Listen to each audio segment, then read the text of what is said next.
Hold on. Do it again.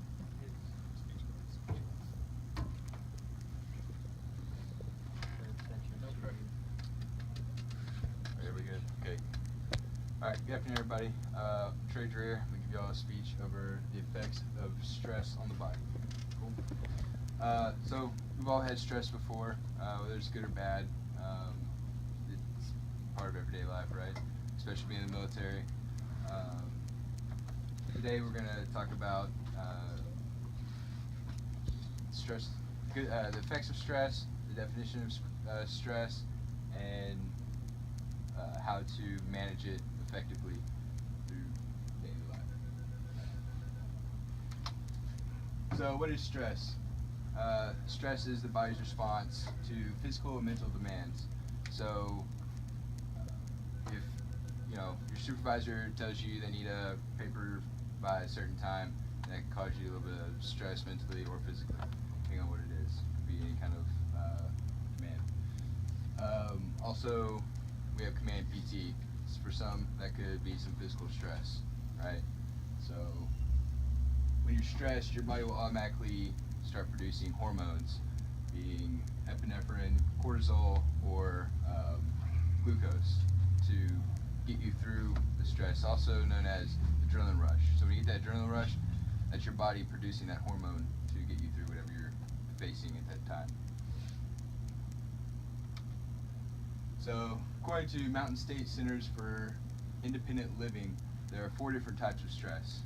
First, we have survival stress. So fight or flight, most of us have heard of that, right? So fight or flight, it's the body's natural response to fear.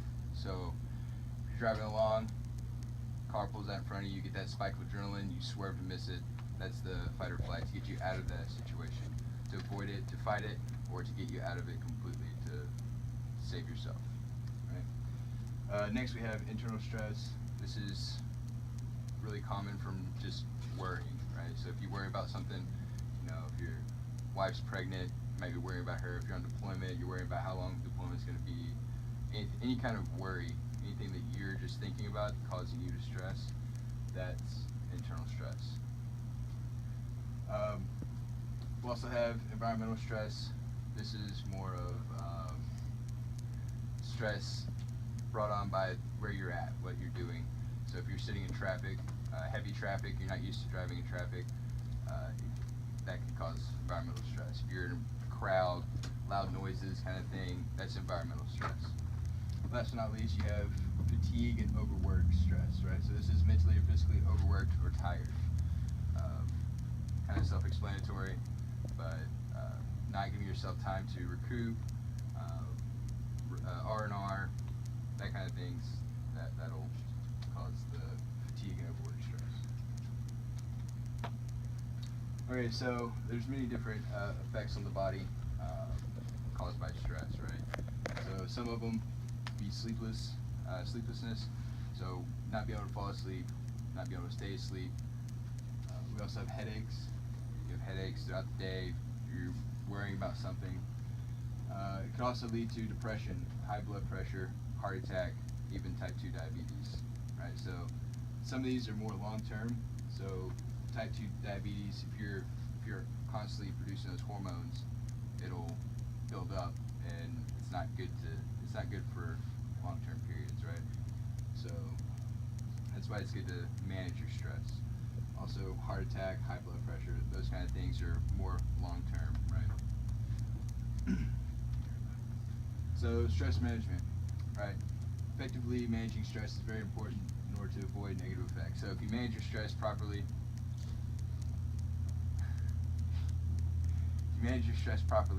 you'll avoid those negative effects, i.e. type 2 diabetes, balding, that's even one.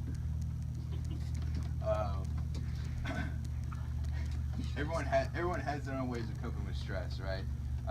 Good habits, bad habits. A lot of people, take up smoking, dipping, even drinking. There's also good things you can do, right? So some tips on the good side, right? I have on here. Avoid situations of prolonged negative stress, right? So if your supervisor's overbearing, get away from them for a little bit, step away, and time to yourself, relax. Get a hobby.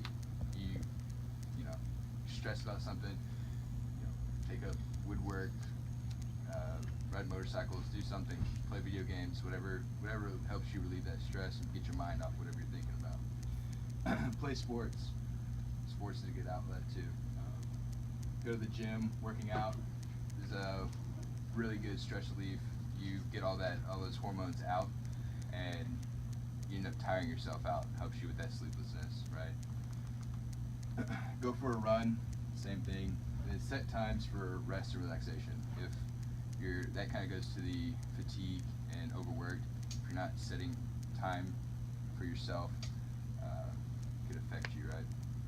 So that could be just setting, hey, 2 hours at night, I'm gonna do my own thing and not let anybody affect it, right?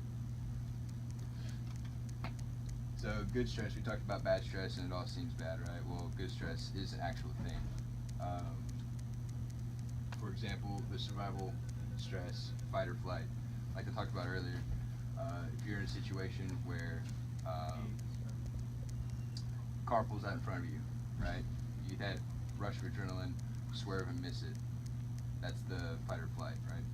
If you don't have that, your chances of possibly swerving, your reaction time, it helps that reaction time. So the chances of you actually avoiding that bad situation is reduced.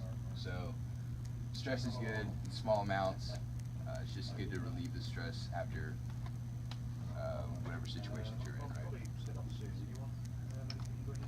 So in conclusion, everyone has their own ways of dealing with stress. However, understanding the concept of stress can help balance and manage more efficiently for day-to-day living, happier, healthier life. So if you want more information, go to www.stress.org or www.healthline.com. They have a lot of good things on there. Way more effects of stress too. So kind of look at that and get an idea of maybe you're overstressed. So cool. Any questions?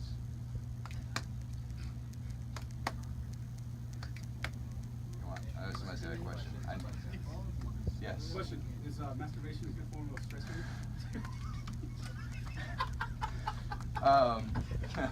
You are releasing hormones.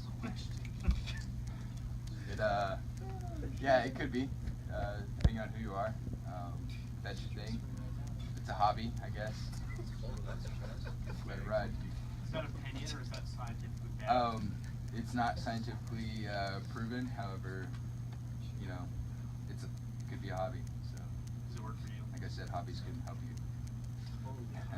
No. No. Next question. Come on, one more. One more question.